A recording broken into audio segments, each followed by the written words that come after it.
Next, o banco digital que faz acontecer.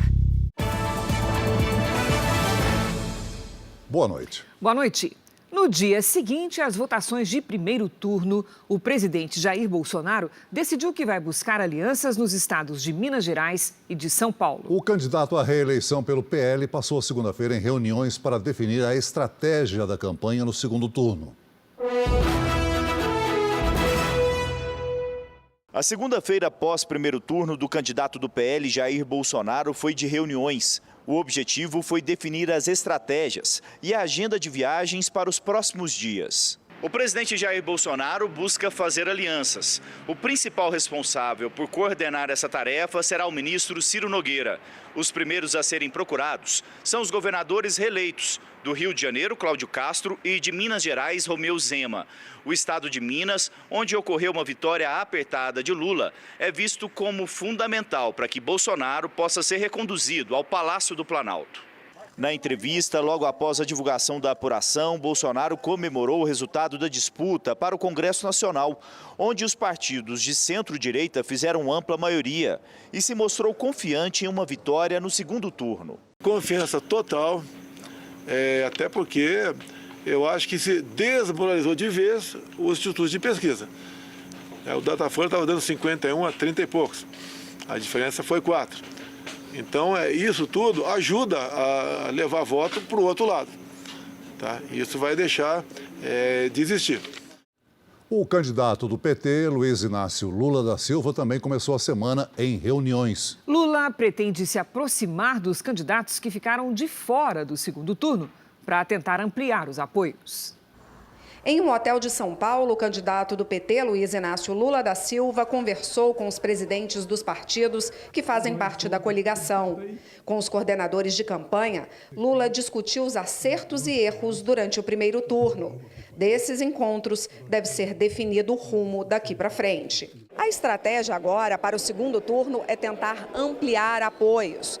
Lula vai conversar com Simone Tebet esta semana e parte da equipe defende uma tentativa de aproximação com Ciro Gomes. O governador reeleito de Minas Gerais, Romeu Zema, declarou hoje que é impossível apoiar Lula no segundo turno.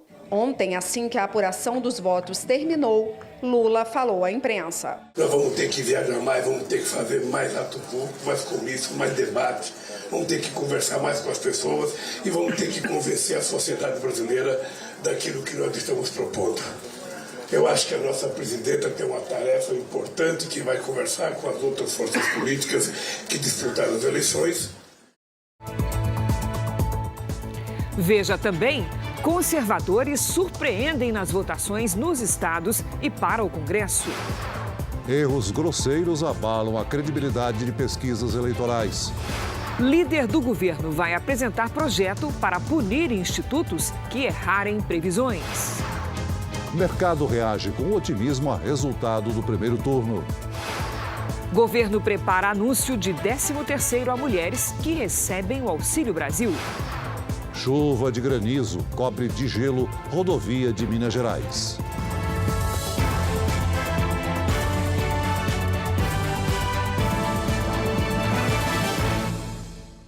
Oferecimento Bradesco. A gente não para de se reinventar por você.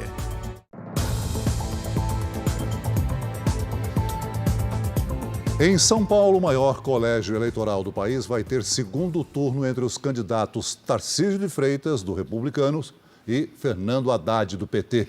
O resultado das urnas encerra quase 30 anos de gestão do PSDB no estado.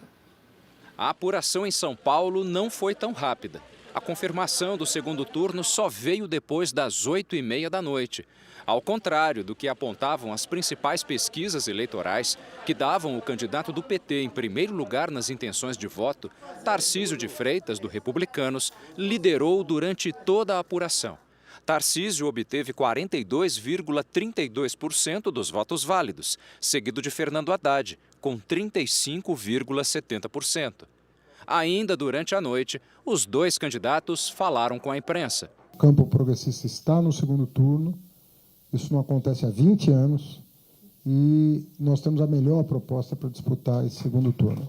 A gente esperava um bom resultado, obviamente o resultado foi muito legal, foi maravilhoso. Assim, eu não tenho palavras para agradecer à população do estado de São Paulo. O estado de São Paulo tem 645 municípios. Tarcísio venceu em 499 cidades, Fernando Haddad em 91, entre elas a capital. O atual governador apareceu em terceiro lugar. Ele venceu em 52 cidades. Rodrigo Garcia ficou com 18,75% dos votos válidos. A votação desse domingo tem uma consequência imediata para a política de São Paulo. É o fim da liderança do PSDB, que pela primeira vez desde 1995 fica fora do governo do estado. Esse fenômeno começa em 2018, na verdade na eleição passada, onde a gente percebe que o PSDB começa a ser engolido por uma força de direita mais conservadora e que se assume como de direita. Os dois candidatos que disputam o segundo turno agora começam as negociações pelo apoio dos partidos e dos eleitores paulistas. O PP, Partido Progressista, decidiu nesta segunda-feira apoiar Tarcísio de Freitas, do Republicanos. Em Minas Gerais, o segundo maior colégio eleitoral do país, o governador Romeu Zema, do Novo, foi reeleito já no primeiro turno. O clima de tranquilidade no comitê de campanha refletiu o que já era esperado nas urnas. Aos 57 anos, Romeu Zema, do Novo, foi reeleito com folga, com mais de 56% dos votos. O segundo colocado, Alexandre Calil, do PSD, ex-prefeito de Belo Horizonte, teve cerca de 35%. As bases para um segundo governo já estão plantadas e Minas vai continuar avançando. Sem segundo turno em Minas Gerais, as atenções agora se voltam para a eleição presidencial. O estado, que é o segundo maior colégio eleitoral do país, com 16 milhões e 200 mil eleitores, nesta reta final de campanha se torna ainda mais estratégico na corrida ao Palácio do Planalto. Cláudio Castro, do Partido Liberal, foi reeleito ao governo do Rio de Janeiro no primeiro turno. O dia seguinte à vitória foi de comemoração, mas também de falar em futuro. Já voltei a trabalhar. A gente já está aqui porque realmente tem muita coisa para fazer no Rio. Como a gente diz no slogan do governo, a gente não tem tempo a perder.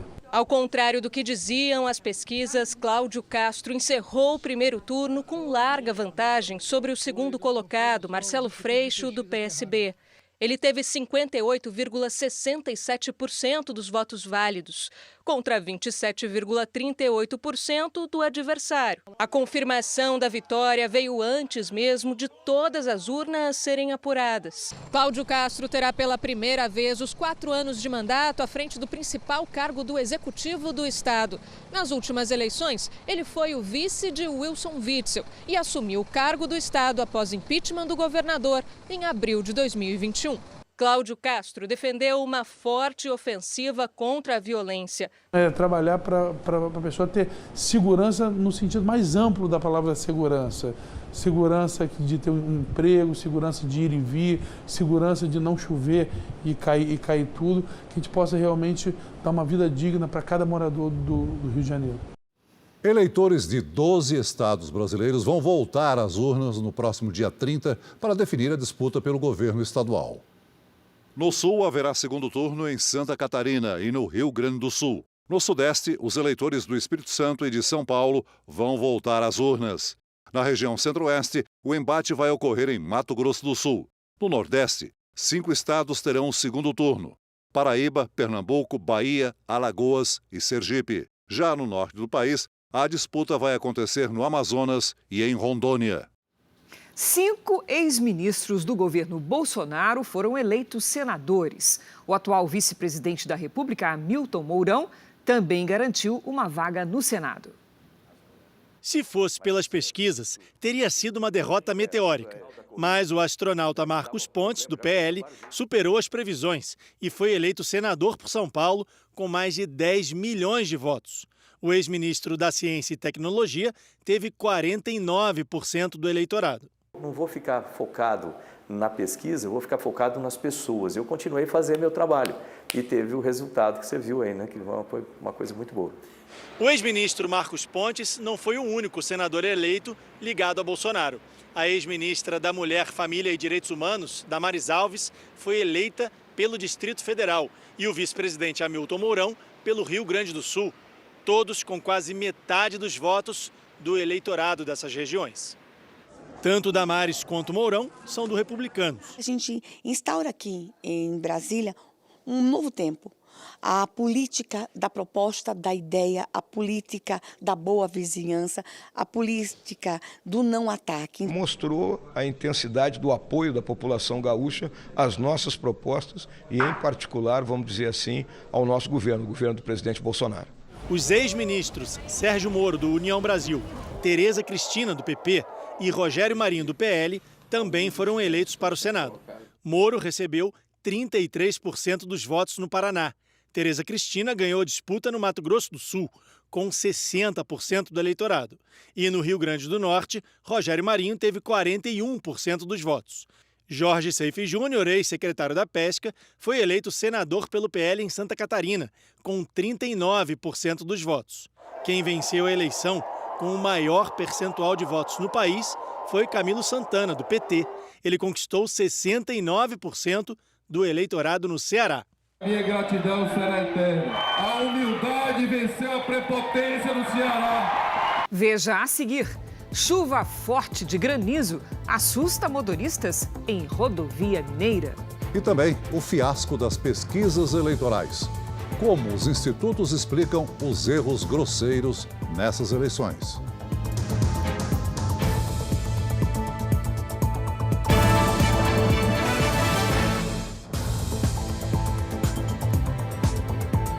Uma forte chuva de granizo atingiu a BR-381 na região de São Gonçalo do Sapucaí, em Minas Gerais. O temporal durou aproximadamente 20 minutos e parte da pista ficou coberta de gelo. A concessionária responsável pela rodovia disponibilizou veículos operacionais com funcionários que informaram aos motoristas sobre o mau tempo e aconselharam a redução de velocidade. Nenhum acidente foi registrado. A Prefeitura de São Gonçalo do Sapucaí decretou situação de calamidade por conta dos estragos causados pelo granizo. E não é apenas essa chuva de granizo. A semana começa com temporais no sudeste, centro-oeste e norte do país. Hora de saber como é que vai ficar o tempo com a Lidiane Sayuri. Boa noite, Lídia. Esse granizo lá em Minas assustou meus tios lá em São Gonçalo. Sim, assustador, né? Tão pouco tempo e muito estrago. Boa noite, Cris, para você. Oi, Celso, boa noite. Boa noite a todos que nos acompanham. Seguimos com tempo bastante instável na maior parte do país. Pelas imagens de satélite, observamos muita nebulosidade sobre o sudeste. Uma frente fria influencia o tempo nesta terça-feira e provoca chuva pelo sudeste, com risco de temporais entre São Paulo e Minas Gerais, no interior do Rio de Janeiro e na maior parte do centro-oeste. Na região norte, o calor e a umidade causam chuva isolada. Nas áreas mais altas do Rio Grande do Sul, chance de geada logo cedo. Nas áreas claras do mapa, o tempo fica firme. No litoral do Nordeste, os ventos que sopram do mar favorecem chuvas rápidas. Em Curitiba, tempo encoberto com máxima de 18 graus e chuva fraca logo cedo e também no fim do dia. No Rio de Janeiro, risco de chuva forte com 23. Em Campo Grande faz 30. Em Aracaju, 29 e em Palmas, até 39. Em São Paulo, terça-feira, nublada, com chance de garoa e até 19 graus. Aí, na quinta-feira, voltam os temporais. Tempo delivery para o Fernando de Mogi das Cruzes, São Paulo. Vamos lá, Celso. Oi, Fernando. Olha, os próximos dias serão marcados por muita nebulosidade com temporal na quinta-feira. Nesta terça, máxima de 18, com chance de garoa a qualquer hora. Peça você também a previsão personalizada para qualquer cidade do Brasil e do mundo. A gente espera a sua mensagem pelas redes sociais com a hashtag #VocêNoJR. Cris, Celso. Obrigada, Lidy. Até amanhã, Lidy. Até. O governo federal deve anunciar ainda neste mês o pagamento de uma parcela adicional do Auxílio Brasil às mulheres cadastradas no programa. O benefício extra valeria a partir de 2023 e funcionaria como um 13º. A data do anúncio ainda não foi definida. A ideia é pagar os R$ 600 do auxílio a todas as mulheres que recebem o benefício. Para o ano que vem, o governo pretende manter o valor com recursos arrecadados a partir da taxação de lucros e dividendos de quem ganha acima de R$ 400 mil por mês. Mais de 123 milhões de brasileiros foram às urnas em todo o país. O dia da eleição foi de filas, o que atrasou a totalização dos votos. Desde cedo, longas filas se formaram nas principais sessões de votação em todo o Brasil. Em São Paulo, Rio de Janeiro e Minas Gerais, os maiores colégios eleitorais do país, várias sessões encerraram a votação depois das 9 da noite, o que atrasou a totalização no Tribunal Superior Eleitoral. Apesar dos mais de 123 milhões de brasileiros que foram às urnas, o índice de abstenção foi maior que em 2018. Mais de 32 milhões de eleitores não votaram, quase 21%. Votos nulos e brancos chegaram a quase 5% do total. Mais de 3.200 urnas foram substituídas, o que representa 0,6% do total de equipamentos. A sociedade brasileira demonstrou a sua grande maturidade democrática.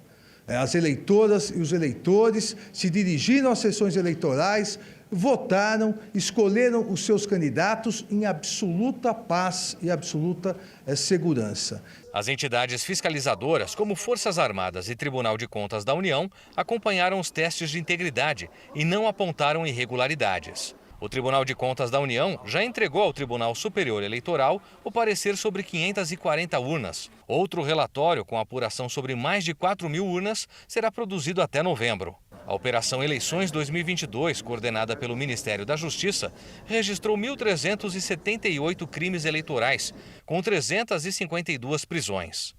Observadores internacionais avaliaram que as eleições ocorreram dentro da normalidade. O Procurador-Geral da República, Augusto Aras, afirmou que o processo eleitoral foi concluído de forma pacífica. Veja a seguir: mercado financeiro reage com otimismo após o primeiro turno das eleições. E também, resultado das urnas abala a credibilidade das pesquisas eleitorais. –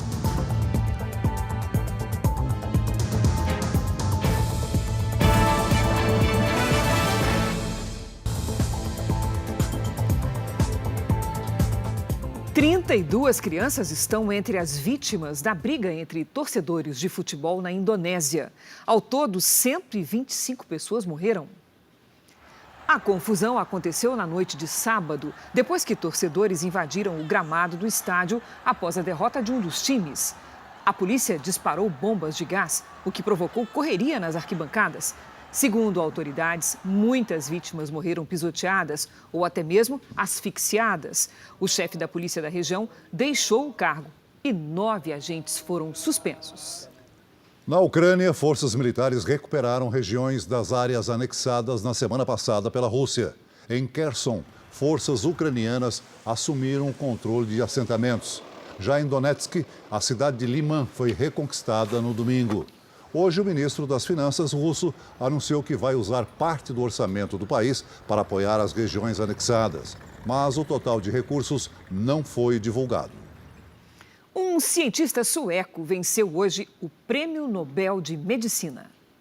Svante Pääbo sequenciou o DNA do homem de Neandertal, que viveu na pré-história. Segundo o comitê, a pesquisa explica as diferenças genéticas entre os seres humanos e os ancestrais já extintos. Um caminhão desgovernado atingiu 7 carros e 2 motos hoje em uma ladeira na zona sul de São Paulo. De acordo com a Polícia Militar, no momento do acidente, o veículo era usado para guinchar um trator. De repente, começou a descer a rua. O motorista não estava ao volante. Apesar do susto e do estrago, ninguém ficou ferido. Entre os brasileiros que moram no exterior, Lula venceu com 47% dos votos válidos. Jair Bolsonaro ficou com 41%. Quase 700 mil eleitores estavam aptos a votar fora do Brasil. Mas os cidadãos brasileiros que vivem no exterior poderiam escolher apenas o presidente da República. A apuração oficial indicou que Lula venceu em 79 cidades, enquanto Bolsonaro foi o mais votado em outras 44. Na América Latina, o petista levou a melhor em 7 países. Com exceção do Uruguai, todos são comandados por governos de esquerda. Já Bolsonaro conquistou o eleitorado de 12 dos países vizinhos. Na Ásia, o presidente Bolsonaro conseguiu uma vantagem expressiva em todas as cidades japonesas onde houve votação. Lula venceu em Pequim, na China, enquanto Bolsonaro saiu na frente em Hong Kong. Na Europa, Lula ganhou em Portugal, Espanha, Holanda, França, Alemanha, Reino Unido e Irlanda. Jair Bolsonaro venceu na Grécia. O atual presidente da República também ganhou em Israel. Nos Estados Unidos, o maior colégio eleitoral no exterior, mais de 180 mil cidadãos brasileiros estavam registrados no Tribunal Superior Eleitoral, número 14% maior em relação a 2018. Em todo o território americano, 14 cidades receberam as urnas. Jair Bolsonaro saiu vencedor com boa vantagem em cidades como Boston, Miami e Nova York. Já Lula obteve maioria na capital, Washington, em Chicago, Los Angeles e São Francisco. No Canadá, o candidato do PT foi o mais votado. O ex-presidente dos Estados Unidos, Donald Trump, parabenizou Jair Bolsonaro por chegar ao segundo turno da eleição. Trump escreveu em uma rede social que Bolsonaro superou pesquisas imprecisas e que agora está em uma posição muito forte para uma grande vitória. Já o ex-presidente Lula recebeu mensagens de apoio dos presidentes de esquerda da América do Sul, como o argentino Alberto Fernandes. Os presidentes da Colômbia, Gustavo Petro e López Obrador do México, também enviaram felicitações ao petista. Aqui no Brasil, o mercado financeiro reagiu hoje com otimismo ao resultado das eleições de domingo. A bolsa teve forte alta e o dólar uma queda expressiva. A bolsa já começou o dia em alta e o principal índice fechou com ganhos de mais de 5%.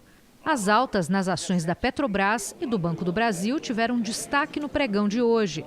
Nesta segunda-feira de otimismo no mercado, o dólar despencou mais de 4% e ficou 20 centavos abaixo do fechamento de antes das eleições. A moeda americana fechou o dia em R$ 5,17. Segundo analistas, o mercado financeiro reagiu positivamente à formação de um Congresso mais conservador e que apoia uma agenda liberal da economia. O mercado financeiro amanheceu mais otimista, né? Gostou do resultado que a gente observou ontem no primeiro turno das eleições, principalmente por conta da vitória do governo, né? Da situação em relação às bancadas do Congresso, né? Do Senado, que teve um bom aumento no número de apoiadores. O Rio Grande do Sul terá segundo turno para governador. A disputa será entre Onyx Lorenzoni, do PL, e Eduardo Leite, do PSDB. A definição de quem estaria no segundo turno só aconteceu quando 100% das urnas estavam apuradas.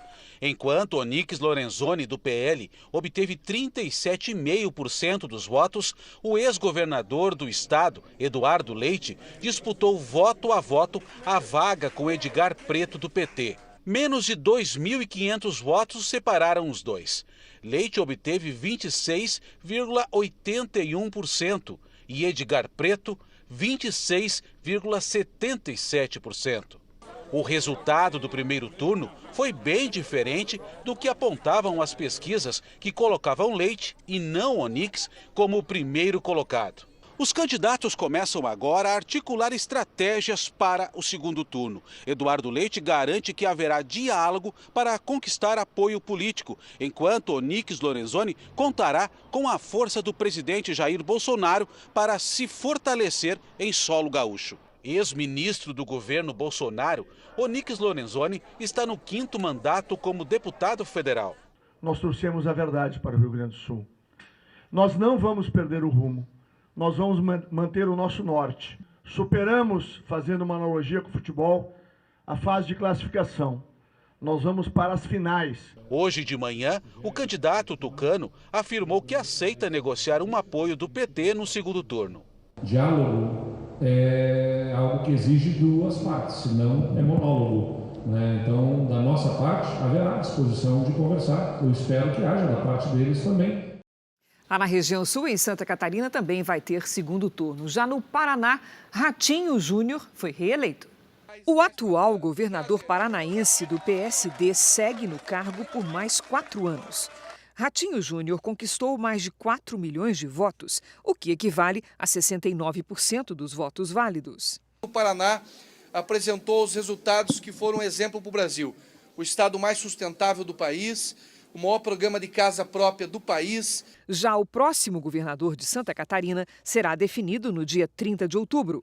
A disputa vai ser entre Jorginho Melo, do PL, e Décio Lima, do PT, que tiveram 38,61% e 17,42% dos votos. Buscar uma alternativa de governar Santa Catarina que efetivamente abrace o povo catarinense, que resolva os problemas sociais que são graves. Não tenho dúvida que nós vamos fazer uma campanha bonita, respeitosa, vamos ter mais tempo de televisão para explicar o nosso plano de governo. Eu fui quem mais apresentou projetos dentro do plano de governo para Santa Catarina. Os candidatos ao governo do Espírito Santo, Renato Casagrande, do PSB, e Carlos Manato, do PL, vão se enfrentar no segundo turno. Depois da divulgação do resultado, o candidato à reeleição, Renato Casagrande, do PSB, foi recebido por eleitores no comitê de campanha em Vitória. Carlos Manato, do PL, comemorou com apoiadores e familiares. Renato Casagrande teve 46,94% dos votos. Manato ficou com 38,48%. Atual governador Casagrande disse que já estava preparado para a disputa do segundo turno, mesmo com as pesquisas indicando uma vitória definitiva já neste domingo. Ele criticou os institutos. As pesquisas, de certa forma, é raro no Brasil todo. Então, as pesquisas apontavam na direção, mas nós sempre nos preparamos para poder disputar a eleição em 2 turnos. Carlos Manato afirmou que pretende articular novos apoios e que espera ter mais estrutura para a campanha neste mês. Eu não pude ir em vários lugares, eu não tive helicóptero, não tive pessoas na rua, eu não tive, eu fiz foi santinho e adesivo de carro e fui para a rua, né? Ibanez Rocha, do MDB, foi reeleito governador do Distrito Federal com 50,30% dos votos válidos. A vitória no primeiro turno só se confirmou na reta final da apuração. Ibanez Rocha, do MDB, é o primeiro governador do Distrito Federal a se reeleger sem necessidade da disputa no segundo turno. Ibanez teve 50,30% dos votos válidos. A primeira declaração do governador reeleito foi ao lado de apoiadores. Ibanez Rocha reconheceu que não esperava ganhar no primeiro turno. Afirmou que dará continuidade ao trabalho dos últimos 4 anos e sinalizou que vai conversar com os deputados distritais eleitos para obter apoio na Câmara Legislativa. Nós precisamos mudar, até porque é um novo governo, nós precisamos renovar. Temos que ver as forças políticas que se constituíram ao longo desse mandato, dessa eleição, e aí a partir disso nós vamos escolher quem serão as pessoas que vão caminhar conosco. Mato Grosso do Sul teve a votação mais disputada do Centro-Oeste. O segundo turno só foi definido com quase 100% das urnas apuradas. Em Mato Grosso do Sul, a apuração foi liderada por Capitão Contar, do PRTB. Ele teve quase 27% de votos válidos. Em segundo lugar, ficou Eduardo Riedel, do PSDB, com pouco mais de 25%. Os dois se enfrentam nas urnas no próximo dia 30 de outubro. E a estratégia é continuar conversando com 79 municípios do estado, com a população do nosso estado, levando a nossa mensagem. Eu percorri o estado inteiro e a sensação era essa, de que eu chegaria no segundo turno em primeiro lugar. Em Goiás, o governador Ronaldo Caiado, do União Brasil, foi reeleito no primeiro turno. Ele repetiu o desempenho das eleições de 2018, quando também ganhou em primeira votação. Caiado teve quase 52% dos votos válidos. Ao ser reeleito, ele falou das prioridades para os próximos 4 anos. Goiás será reconhecido nacionalmente como Estado de educação, aquele que sabe priorizar e dar igualdade de oportunidade a todos. Também do União Brasil, Mauro Mendes, de Mato Grosso, foi reeleito com quase 69% dos votos válidos. Se precisar falar alguma coisa em defesa de Mato Grosso, eu falo, senão não fico brigando com ninguém. Eu sempre procurei trabalhar muito e conversar pouco.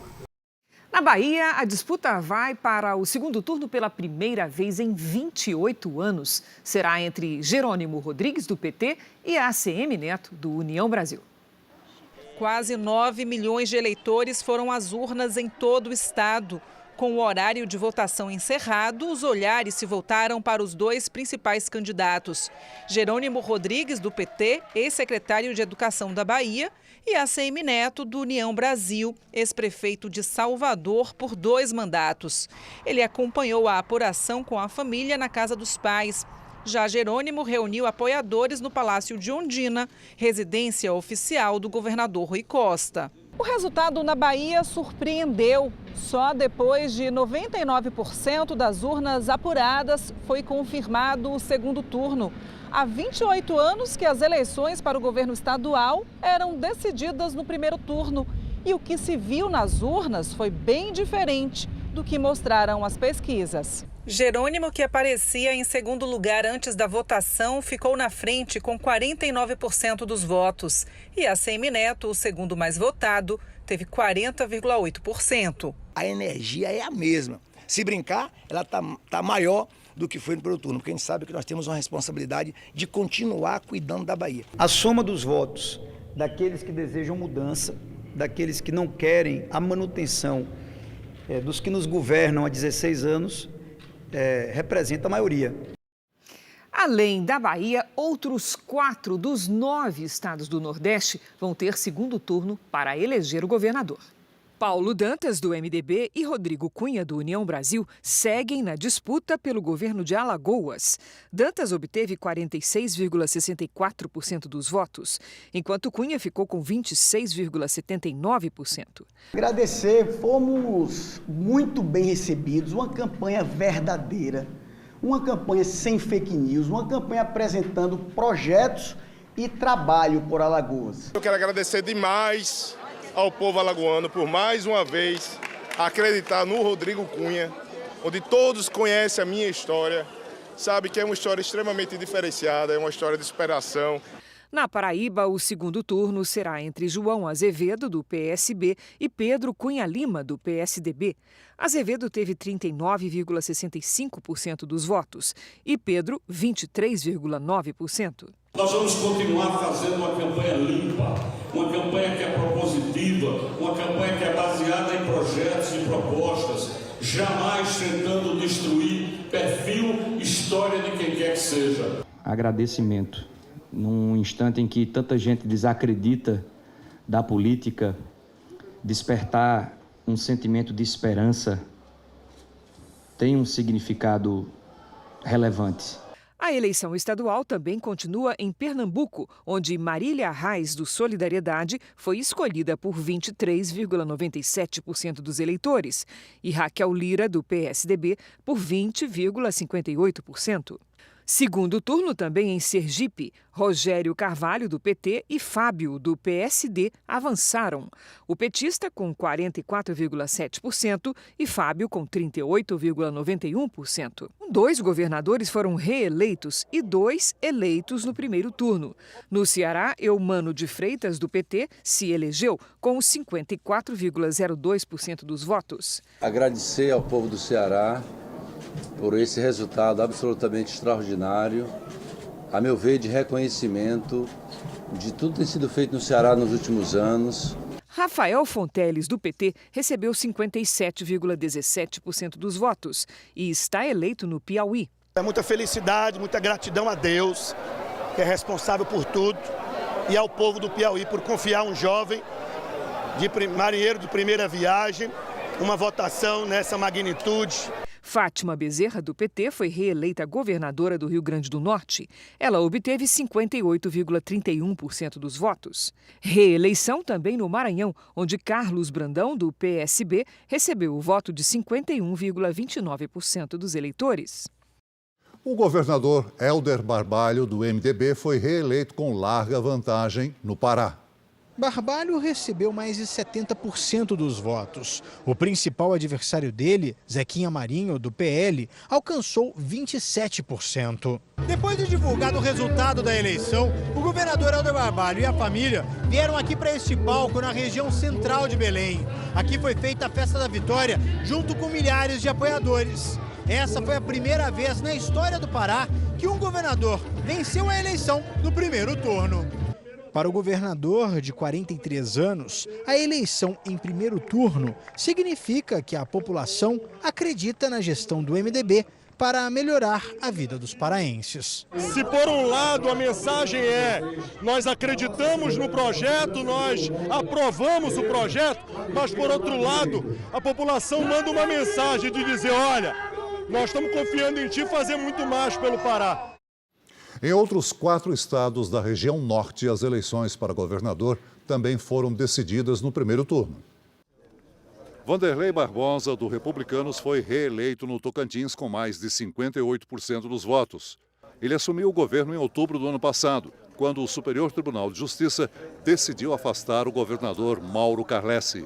O povo está feliz porque ganhou aquele que apresentou as melhores propostas, apresentou o melhor programa de governo e realizou em 11 meses o que outros não realizaram em 4 anos. Em Roraima, Antônio Denário, do PP, também foi reeleito em primeiro turno com 56,5%. É um trabalho reconhecido pela população e hoje foi consolidado nas urnas um trabalho que está dando certo. Também do Progressistas, Gladson Cameli venceu no primeiro turno e foi reeleito governador do Acre com mais de 56% dos votos. O povo me deu a oportunidade de seguir à frente do Estado com a responsabilidade dobrada de promover os avanços que o nosso Acre necessita. Clécio do Solidariedade foi eleito governador do Amapá com mais de 53% dos votos. Em outros 2 estados da região norte, a eleição para governador vai ser decidida no segundo turno. No Amazonas, Wilson Lima, do União Brasil, vai disputar com Eduardo Braga, do MDB. As prioridades estão muito claras. É trabalhar pelo social e a segunda prioridade é a geração de emprego e renda. Muito obrigado e juntos vamos fazer com que o Amazonas vença. Em Rondônia, o coronel Marcos Rocha, do União Brasil, vai enfrentar Marcos Rogério, do PL. Veja o que nós fizemos, né? E veja o que era o Estado antes. Nós enfrentamos uma pandemia terrível e conseguimos vencer. É isso que nós vamos mostrar para o eleitor, né? O governo que está aí, o que ele representa e qual é a proposta que nós estamos trazendo para governar o Estado de Rondônia. 4 dos 5 deputados federais mais votados do país estão em São Paulo. Mas o campeão veio de Minas Gerais. Nicolas Ferreira, de 26 anos, é o deputado federal com o maior número de votos em todo o país. O candidato pelo PL mineiro teve 1.492.000 votos. Formado em Direito, ele tem posição conservadora e forte presença nas redes sociais. Todos os outros são de São Paulo. O segundo mais votado foi Guilherme Boulos, do PSOL, com mais de 1 milhão de votos. O único representante da esquerda na lista dos 5 mais. Em terceiro ficou Carla Zambelli, do PL, com 946.000 votos. Eduardo Bolsonaro, filho do presidente, também do PL, teve mais de 700.000 votos. O quinto foi o ex-ministro do Meio Ambiente, Ricardo Salles, também do PL. Foram 640.000 votos. 2 pessoas morreram baleadas num ataque na comunidade de Costa Barros, na zona norte do Rio de Janeiro. Os autores dos disparos pertencem à facção criminosa que busca ampliar o domínio na região. Viaturas passaram o dia de prontidão. Ainda assim, o clima era de medo. A gente não sabe, né? Sabe que vai, mas não sabe se volta, né? Criminosos fortemente armados causaram pânico na comunidade durante a madrugada. Sai da rua! Segundo moradores, uma multidão participava de um encontro de motociclistas. Houve corre-corre. Os feridos foram socorridos por quem estava no local. As imagens mostram uma das vítimas sendo carregada. Da janela, moradores escutavam o tiroteio e acompanhavam a movimentação. A região do confronto é foco de uma disputa entre criminosos há pelo menos 2 décadas. O ataque teria partido da comunidade do Chapadão. As vítimas foram baleadas quando participavam de um evento aqui em Costa Barros. Somente entre janeiro e agosto desse ano foram registrados mais de 2.500 tiroteios na região metropolitana do Rio. 679 pessoas morreram. A polícia investiga se a ordem para o ataque partiu de Edgar Alves de Andrade, o Doca, um dos criminosos mais procurados do Rio. Ele também estaria por trás de uma tentativa de invasão às comunidades do Fubá e Campinho, que resultou em 4 dias de intensos tiroteios. Um carro forte foi atacado por criminosos na BR-155 no trecho entre Marabá e Eldorado dos Carajás, no Pará. Os ladrões obrigaram os seguranças a deixar o veículo e usaram dinamite para explodir o cofre. O valor roubado não foi divulgado. Um vigilante ficou ferido depois de sair atingido por estilhaços. O atacante João Diogo, do Botafogo de Ribeirão Preto, prestou depoimento à Polícia Civil do Rio de Janeiro. Ele é um dos 3 atletas do time do interior paulista investigados por estuprar e agredir uma modelo na semana passada. Na Bahia, a polícia investiga a morte de um homem durante um tiroteio entre grupos de criminosos rivais. 2 mulheres e 3 homens também foram baleados durante o confronto.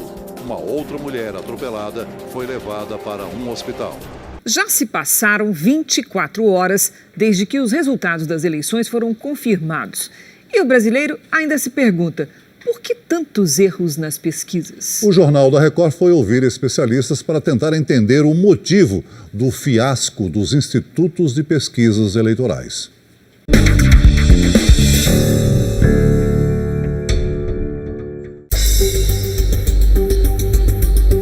Do começo ao fim da apuração, números muito diferentes dos projetados até a véspera das eleições, erros grosseiros em evidência que colocam em xeque a credibilidade dos institutos de pesquisa. Pesquisa, para mim, manipulou para forçar o voto útil contra o Bolsonaro. Influencia a votar naquele candidato que está lá em cima. Acho que as pesquisas não condizem com os resultados. O resultado das urnas surpreendeu o eleitor, que durante semanas foi bombardeado com pesquisas que mostravam uma liderança folgada do candidato Luiz Inácio Lula da Silva em relação ao presidente Jair Bolsonaro, inclusive com uma possível vitória ainda no primeiro turno. 9 institutos divulgaram pesquisas de intenção de voto entre os dias 28 de setembro e 1º de outubro. Todos erraram acima da margem de erro. IPEC, Datafolha e IPESP são os institutos que apresentaram maior discrepância com a votação real. Previam 14 pontos percentuais a mais para o ex-presidente Lula. E a diferença nas urnas foi de 5,23%. Quest, Atlas Intel, Poder Data, Ideia, MDA e Paraná Pesquisas também erraram, principalmente em relação aos votos válidos para Bolsonaro. Previam entre 38% e 41% para o atual presidente, que teve 43,20% nas urnas. O cientista político Paulo Kramer vai além na análise dos números e sugere má-fé dos institutos. Muitas dessas empresas, além de fazerem pesquisas para meios de comunicação, elas também trabalham para certas candidaturas ao mesmo tempo. Então eu acho que surge sim um conflito de interesses. Surge sim um conflito de interesses. Por estranho que pareça, esses institutos erram e quando erram sempre numa direção, beneficiar a esquerda e prejudicar a direita. A credibilidade dos institutos fica ainda mais abalada quando a gente compara as pesquisas de intenção de voto para governadores e senadores com o resultado final do primeiro turno. Em estados como São Paulo, Rio Grande do Sul, Paraná, Santa Catarina, Espírito Santo, Goiás, Bahia e no Distrito Federal, a metodologia das pesquisas se mostrou falha. As metodologias elas são lentas em relação ao que hoje a gente encontra como principal veículo de comunicação e informação, dito inclusive nas próprias pesquisas, que são as redes sociais. Elas ainda são lentas, elas ainda são muito formais, De fato, elas não inseriram ainda com ênfase toda essa complexidade que as redes sociais geram. Na corrida para o governo de São Paulo, na véspera da eleição, o Datafolha mostrava Haddad com 39% das intenções de votos válidos e Tarcísio com 31%. Mas o candidato dos republicanos alcançou 11 pontos percentuais a mais, 42%, e ficou na frente de Haddad com 35%. O IPEC, por exemplo, previa que o candidato do PT teria 41% dos votos válidos.